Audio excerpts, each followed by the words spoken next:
Hello there, my YouTube family. How are you? I'm coming to you once again, thanking you as always for subscribing to my YouTube channel. Thank you for the emails and the brilliant comments that are at the bottom of each video. Thank you so much. Your comments are very valuable to me, and you add so much to each video. Thank you so much.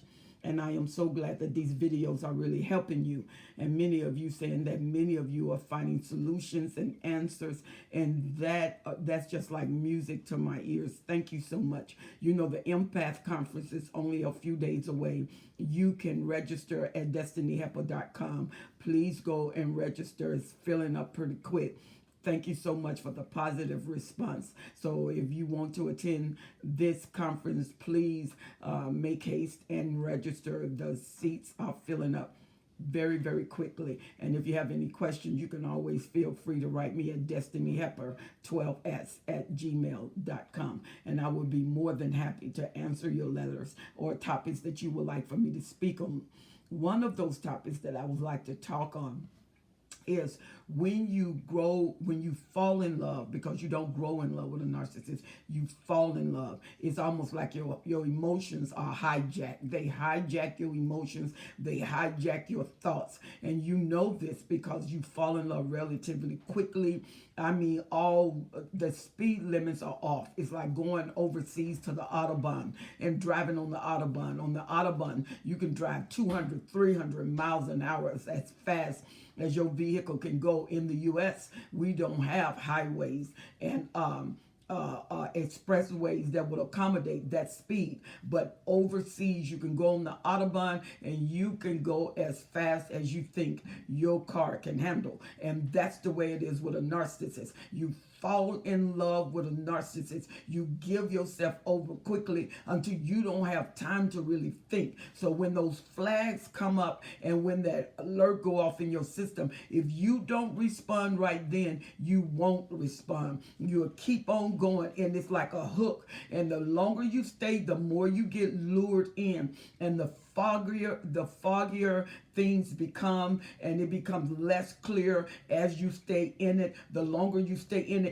then you almost feel like a pulling mechanism, a magnet pulling you to the chopping block. And along the way, even in the love bombing in 3, 6 months to a year, you can sense something. Those flags go up. You get these alert systems. Some of you break out in the sweat. Some of you start breathing real hard. You may find your heart is palpitating. And many of you correlate this to being in love. You know, when you have those butterflies, these are not butterflies. These are alerts. All of your warning system are going out. Your alert system is saying, what is the code? What is the code? Bam, bam, bam. What is the code? The code is get out while you can. But you overlook those things because of what you feel. You are so engrafted in what you feeling till you ignore the sense of reasoning. You overthrow the sense of reasoning because there's a curiosity in you want to know how far this will go. Why? Because you've been looking for someone to love you,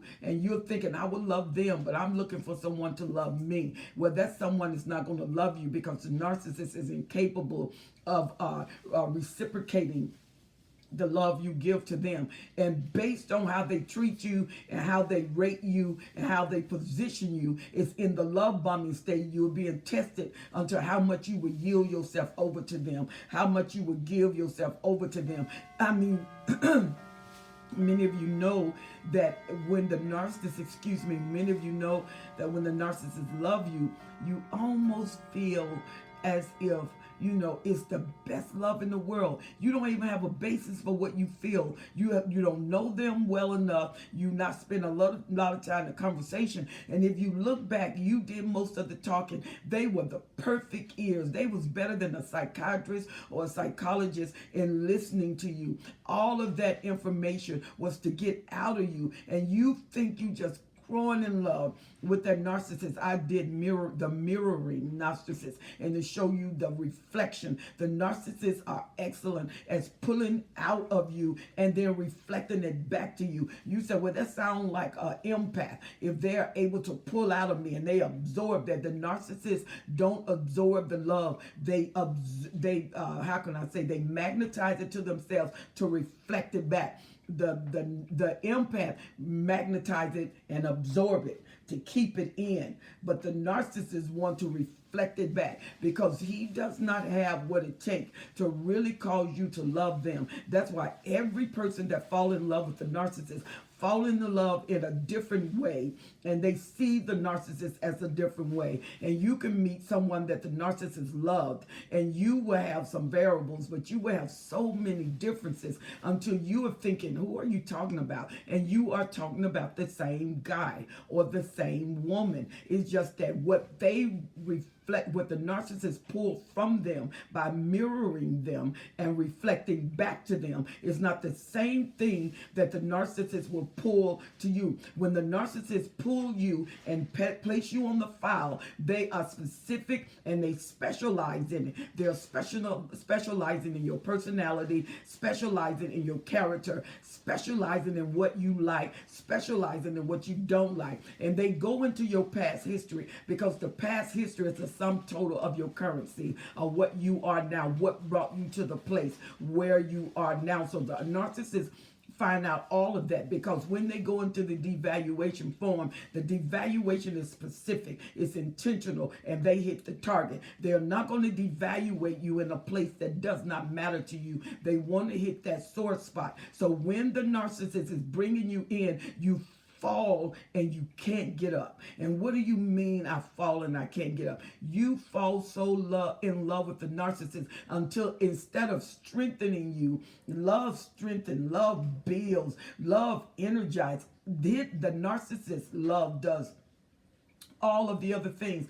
For the first few months, you'll find yourself, remember I talked about that glow that comes on you because the narcissist affect all the internal organs, your brain. He or she affect you chemically. And so all of these things begin to be reactionary by your skin and your eyes. And it seems like you're just rosy and you're flowing, you're radiant. And so this radiancy make you so happy until you ignore the reality. And so when you're in the love bombing stage, we talked about the narcissists creating their own reality. Let's talk about the supply creating their own reality, because you start to write your script when you are being love bombed. You start to write everything you ever wanted, everything you ever looked for, and you start portraying it in your mind, and you play it over and over and over in your mind until you are trapped into what you want. You are trapped into the fantasy of the relationship instead of the reality of the relationship. And the fantasy hides the narcissist. He makes the narcissist invisible. All the little things that he would do. A covert narcissist would be joking with you, but they're very serious about what they're saying about you. The overt just come blast you out. The somatic is going to tip around how you look and what you have, the imagery part, until the masks fall, and it's going to be the opposite of it. And all of them have a sense of entitlement, grandiosity. All of them feel that you don't deserve them, that they're the best thing that you ever had. And if it wasn't for them, you wouldn't even be where you are. You're not in the same category. So the narcissist, during this love bombing time, you fall for them so deep. You fall for them so deep until you go in the inside of your desires. You're going in the inside of your dreams. You're going in the inside of your mind. You go in the inside of your imagination. And you who have never wrote a book, or you who write many books, start writing the script. And each day, each member has their own script in order they are to they are to participate with, that they are to play, because each part is in the dynamics of your desire and your fantasy, and the fantasy is so real. I mean, you live each day, it's like walking on air. And the narcissists that's experienced, they know exactly what you're feeling. How did they get that information? They love bomb the target. Then they ask the target, how do you feel? The target said, people said I'm glowing. People said I'm radiant. I feel like I'm walking on air. I am nervous every time I get to talk to you. It feel like it's climatic. It feel like it's I'm nervous in my stomach, or I'm like in a dream state. And they have given so much information until the narcissist has comprised a file.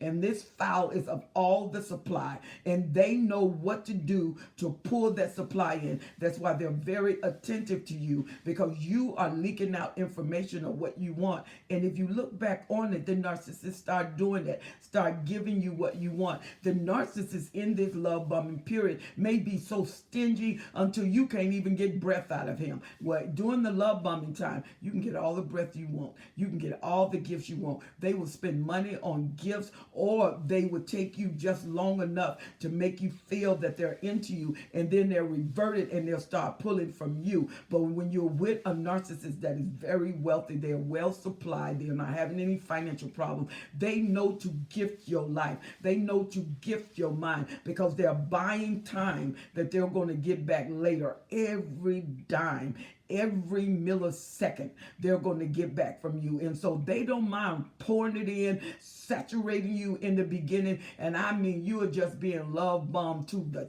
T. You're telling everybody about it, but you notice that you're getting weaker in your love bombing. You're getting more insecure in your love bombing. At first it's like, no, he wants nobody but you. She wants nobody but you, and if you notice, they're mechanical, they're laughing, and it's almost like a robot laugh. And you don't notice that at first, but then you start noticing things like they're a robot and they're mechanical, and they're doing things on a schedule. Boom. When they are scheduled, when the narcissist, the more structured they are, the more scheduling they do. They usually have a harem. They got more than one supply, and they got to have their duckies in a row at 1 o'clock, 9 o'clock. Then they only spend so much time with you, and then they jump up and they give you these final words. They fluff you up and send you floating away, and you float away just to get back. And see, because the narcissist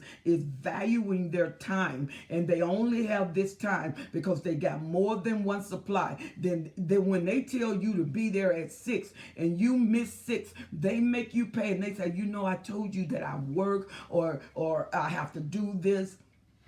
And some of them are even bold enough to tell you they're married, just to see, will you continue the relationship? Especially you that are Christians, or you that are very conservative in your behavior. They want to know, will you defy your own characteristics? And when you defy your own characteristics, they know they can throw more defiancy in there to get you to compromise. And the more you compromise, the more they can pull you, and the quicker they'll pull you. The more you hold up the standard, the longer it's going to take to love bomb you. And so they bring in other additives to break you down, because you must fall for them and not be able to get up. And when you get locked into a fantasy realm, and you're on fantasy island, and you're just everything wonderful, everything glowing, you are not recognizing the reality that you're in. It's the reality that you portray. And once the narcissist got you in that realm, they build that realm, and you don't know they're building that realm. And they build their life, because they're going to sound the alarm clock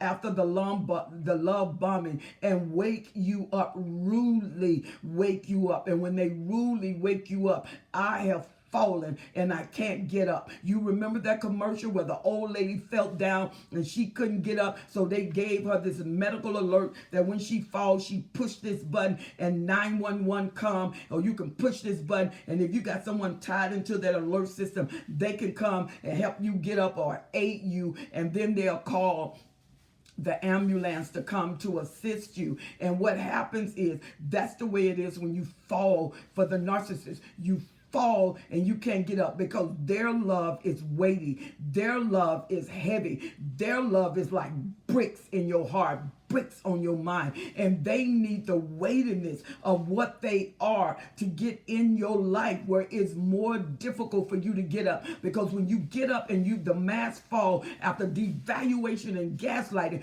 you want to leave because you don't know whether to stay, but no, your mind is telling you it's time to run. So you know to take flight. Your mind is telling you something's not right about this. And then they say something and they say it in a way where they're confusing you and you don't know whether it's a compliment or a devaluation. And so now the confusion starts. And the more the confusion get with the false love, that get with that fantasy reality, is weighing you down. You can't move as quickly. You're de-energizing. You don't see things the same. You move away from people at first because they're going to isolate you to control you. So you move away from people. Your goals start to diminish. Your success start to diminish. You go on the job, instead of thinking on the job, thinking about what you're supposed to be doing, you are thinking about what the narcissist is doing, because the narcissist would throw a catch-all out there. He'll act like he's cheating just to see your jealousy. But that love bomb, then you start doing anything because now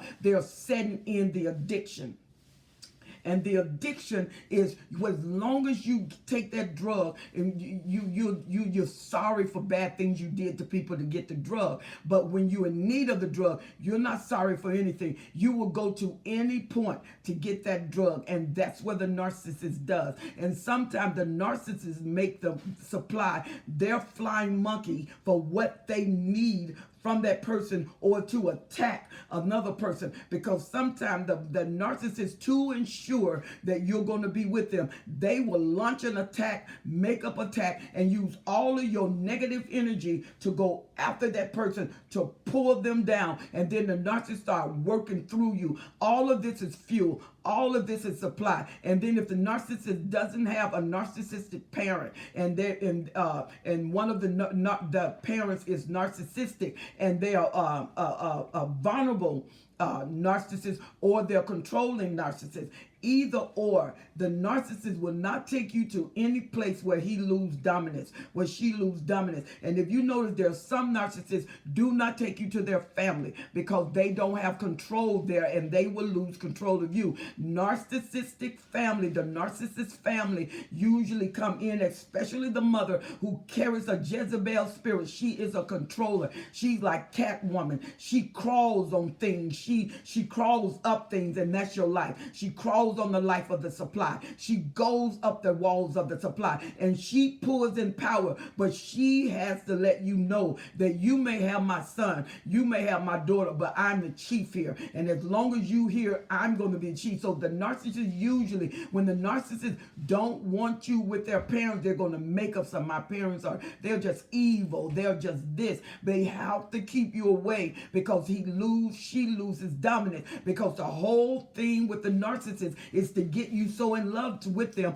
that their love is heavy, their love is weighty. I have fallen and I can't get up, and so that means I can't get out. I feel like I'm trapped. I want to be here. They said that, but the house is burning down. You said, but I can't leave. I'm tied into what he has connected me with, what she has connected me with. And they will connect you to a place. They will connect you to a smell. They will connect you to a memory. They will connect you to a cycle, and they will connect you to a form until the whole thing they done. They have built a system with your senses. They built a system with your purpose. They built a system with your position, the weight, the momentum. All of it is systematic until your whole life is centered around the narcissist system that he has built in your life. And you hear yourself say, I have fallen and I can't get up. You don't have an alert system because you ignored the alert system. Every alert system that discharges inside of you that you ignore, it starts to minimize. It get weaker and weaker as it keeps sending that beacon out.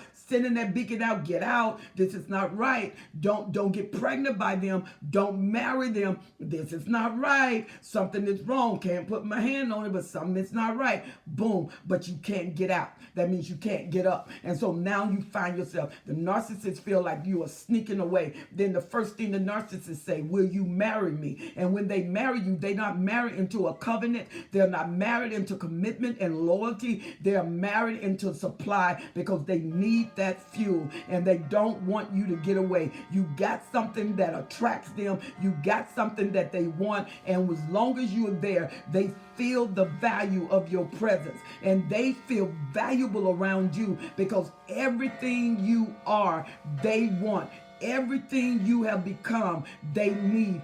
Everything that you're becoming, they want that because it takes away the holes. It takes away the emptiness. Some narcissists cry because there's so much damage that they do to people on the inside of them until they are wrestling, they're warring on the inside of them. And if you notice that narcissists, they have no peace. They're in just demise all the time. And they'll tell you, I'm looking for somebody to love me. I'm looking for somebody to care for me. And you're looking at them like, fool, what you think I'm doing? And they're like, you don't love me. You don't, because it's this hole that love. That's why they go from supply to supply. Because once they see that you are human, once they start seeing your fault, you remind them of how damaged they are. Then that's when the discard has to happen because they need to go get new supply where they don't find nothing wrong with them. And they find everything. They are meeting everything. They love bomb them. The narcissist chose you because of your graciousness, your goodness,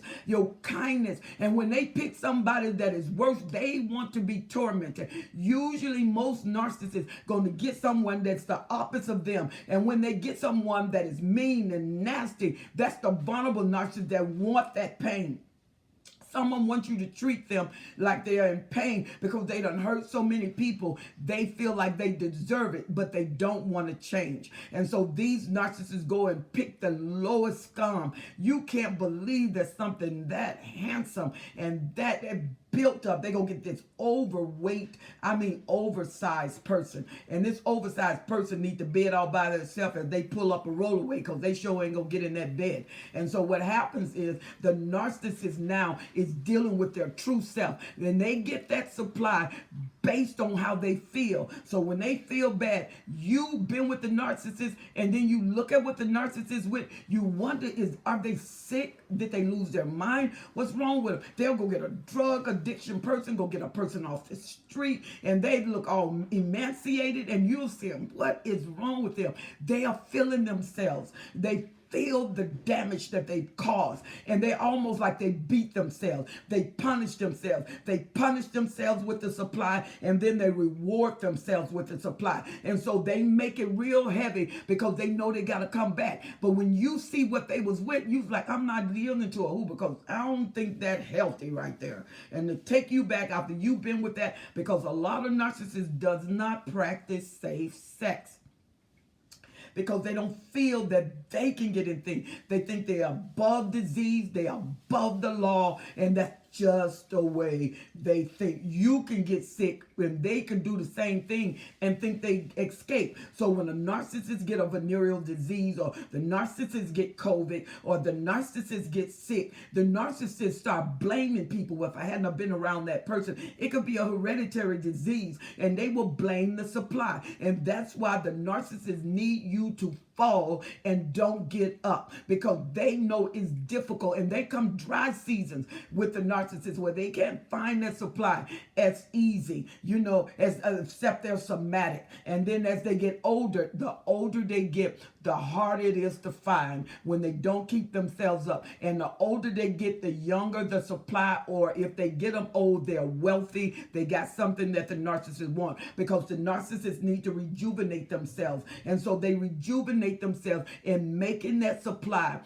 so heavy until they don't have the energy to run. They don't have the energy to change. They don't have the energy to fight. They fight you till you fight out. They torment you until you can't bounce back. And that's why it comes an open door when everything works for you to escape, or everything works for you to be free. When the narcissists discard you, that is a time for you to build on you. But when you've been love bombed so much, you're thinking about the narcissist. I have fallen and I can't get up. You've fallen in love with them until you can't get up from what they have made you to be, what you have become, and what you used to be have disappeared. They no longer exist. Help. The only way help is on the way. God is giving you wisdom. God is giving you a body that alerts you when something is wrong. And if you don't listen to that, it won't be corrected. There's no angel coming out of heaven. There is no beast falling out of heaven. God is not going to step out of heaven on the throne, come into your house and say, come on, I'm here, let's go. No, you're going to have wisdom along the way, because the one thing that God does give us is to have responsibility for our choices, our actions, our words, because that's how we grow, and that's how we grow up and mature. And when we mature, we change things, decide things for the better. When you fall in love with the narcissist, you're going to get heavy. You're going to be able to fall deeper because of the fantasy world that you've been pulled into, and you were a fish and they got the right bait and they swirled around to talk to you, to inquire with you. So all of these inquisition was to position you in the place to their advantage. And you notice the longer you stay with them, you're losing more and more advantage. You're losing more and more thoughts until you get on this mono-regulated thought pattern, and this same thought, and your thoughts now go in the pattern that the narcissists want, because the narcissists usually, a lot of them are antiquated. They get updated with the supply. The supply brings them back online. The supply help them to get into their reality. The supply teach them 21st century things. Other than that, they will be antiquated. It's more comfortable for the narcissist to be in a place of recognition, to be in a place that is common, to be in a place that is known, because they seem powerful. And when the narcissist is with you, the first thing they want to go after, once they meet you, they get into your desires. They introduce you to your desires. Then they take away your goals. So now they got you got desire for them, but it costs you your goals. And then they get into your thoughts. And then you start thinking the narcissist thought, and you think the narcissist thought. And what did it cost you? It cost you your thoughts. It cost you your goals. And those was in your thoughts. And then the narcissist get in your will. Your will is your mobility, where you rise up to do things. And so the narcissist get in your will till everything change. You change from church because you're not living right. And so you feel like you shouldn't go to church because you compromise. And so you feel bad. You don't want to go to the church and feel bad, when that is your answer, to go to the church and say, God, I'm sorry. And he forgives you, and you get back up and you keep on going. But no, that's not the way it works. The narcissist takes your will, and your will to go to church. He takes that, and then he becomes what you wanted at church. And so he's a supplementary God, because he can't be God, but he's a supplementary God, because the narcissist always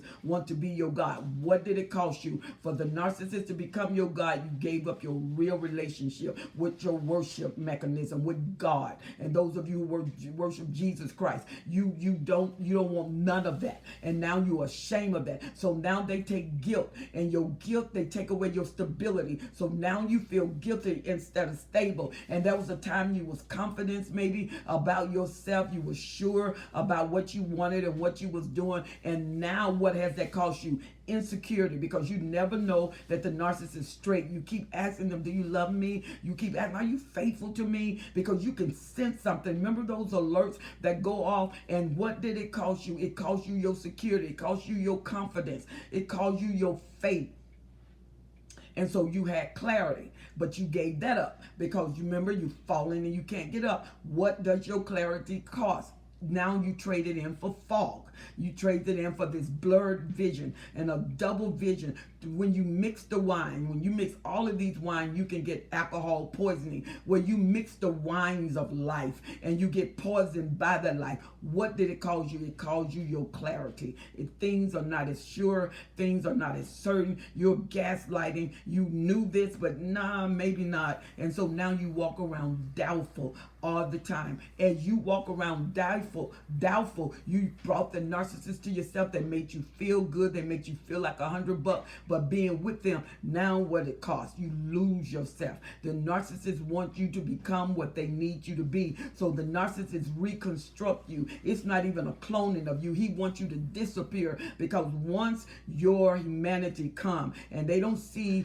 the clarity of what made them feel good, what made them feel like they was good, and they took that in and mirrored that out. Now they're taking in your attitudes and mirroring out your attitude. So you see the narcissist all the way around. And you say, I'm putting on the brakes. I got to get out of here. I got to. I can't breathe. I can't breathe in this place. It's like I'm suffocated. And it's like this python wrap around you. With every breath, he wrapped tighter and tighter until you can't breathe. And when you can't breathe, everything is blurred, everything is confused. You've lost yourself. It's too much time in. Now there may be a child, or there may be children. Now the cost is too much. Now you just can't leave because there's other family members. Your finances are dwindling. Your job you're hoping to hold on to. Many of you have lost your job because you just couldn't think. It's like your brain was going to burst, and you can feel the pulsating of your temples, and that's how much stress you was on, and that cortisol building up in your body. Well, all of these things working at once, and now you're taking Tagamet because the gas is in your stomach. You're upset all the time. You're having acid reflux. It's your food back up to your esophagus. You're having sleepless night, pointless days, and you still working to go after the narcissist. That's why when this series,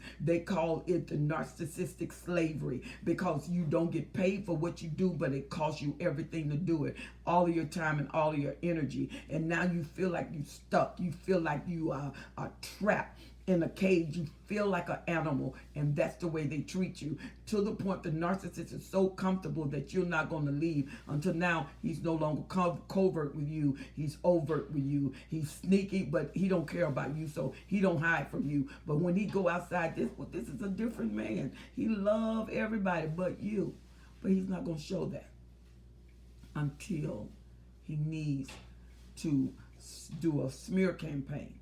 Then you'll see him.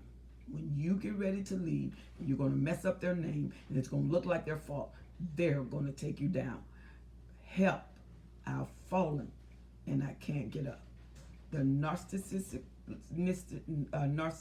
love is the weight. It is bricks on the mind, bricks on your heart, cement. And it gets heavier as you go deeper and deeper and deeper. The narcissists went inside themselves and they lost themselves. You will go inside yourself and do the same. So you have to listen to the alarms. You have to educate yourself. Keep your mind strong. Keep your mind built. Build your mind. Never let your mind go dormant. Never. Help. I have fallen and I can't get up. Thank you so much for being with me. I pray that this video is a blessing to you, because many of you are right there. You're right there fighting to rise up again. You're right there saying, I need to get up. I can't stay here. It's not doing me any good to stay here. I must arise. And you will. And remember, in my videos, I always teach you to build your mind. Build your mind. Read. Train yourself to read. Once you know who they are, get books and read. Even if you have to hide them, because some narcissists get irritated when you read, because anytime they feel like you're going to build yourself, they are very, very, very insecure with that, because they think you'll build yourself past them, and because they are wrestling with great surmountable insecurity. Anything that looks like it builds you is going to trip them out. It's going to take them down. It's going to bring in insecurity. It's going to cause an avalanche of emotions with that narcissist to stop you, to hinder you, to prevent you from getting up. And those of you who are in this situation, you feel the heaviness, you feel the fog, you feel the confusion, you feel like you're trapped. You're crying, and you're like, what have I done? But you can't leave, because now you all are family. Read. read. Build your mind. Your mind will work for you. Your mind will work with you. Your mind will strategize in you. Your mind will do it. God is there for you. Christians, go back to prayer. Pray when they're not looking. Read your Bible. If you have to sneak into it, read your Bible when they're not looking. Because you know God is never far from you. You can get up again. You have what it takes. And those of you who are meditative, because not everybody is a Christian, I do recommend my source. However, what source you have, you can build your mind. You can strengthen your mind. You can build the strength of you. And slowly you will start coming alive again. You'll start seeping out again. And the person you once know, you'll look in the mirror one day and they will say, hello, it's been a while. I'm glad to meet you again. It's a redefining moment because it's a redefining you. You're more powerful than you give yourself credit. It's not over just because it seems like you're under wraps, seems like you're devaluated. It's not over. Listen, help. I have fallen and I can't get up. Here's a hand to help you arise. I'm Helen Sadler and I'm your destiny helper. Those of you who want to come to the Empath Conference, oh my God, it's going to be fabuloso. You're going to love it. Please register online at destinyhelper.com. Destinyhelper.com and register online. I am looking forward to seeing you. It's a 4-hour course with Dr. Brian and I, and it's going to be super extraordinary. And it's going to be the things that you find out about yourself. And some of you may even discover I am an empath. And you will know the difference between maturing, growing up from a baby to an empath, and going through life as a skilled empath. What can I do? Why am I needed? How am I necessary? How can I get away from the narcissist who's abusing me, obstructing me, hindering me, and everything? He obscure everything that I do. He block everything that I do, or I feel like that my life is in danger. Come to the class. October the 24th. October the 24th. Come to the class. Also, I'm going to be on a radio program, and the radio program is going to be tomorrow, and it's going to be at 9:20 Eastern Standard Time. So whatever area you're in, make sure you know that it's Eastern Standard Time. Eastern Standard Time. And what happened is it's going to be, the number to call would be 516-387-1467, and we're going to be able to be dealing with narcissism. It's 516-387-1467, and we will be dealing with narcissism, and I will be on the radio program, and it is called Beauty Chat Radio. Beauty Chat Radio, and I want you to join me tomorrow. If you have not subscribed on my YouTube channel, please subscribe. I want to go 10,000 before the end of the year, and we can do this. We can do this. I'm believing to be able to come on a little more often. My schedule is packed and my time is full, but I'm going to do it because I love you like that.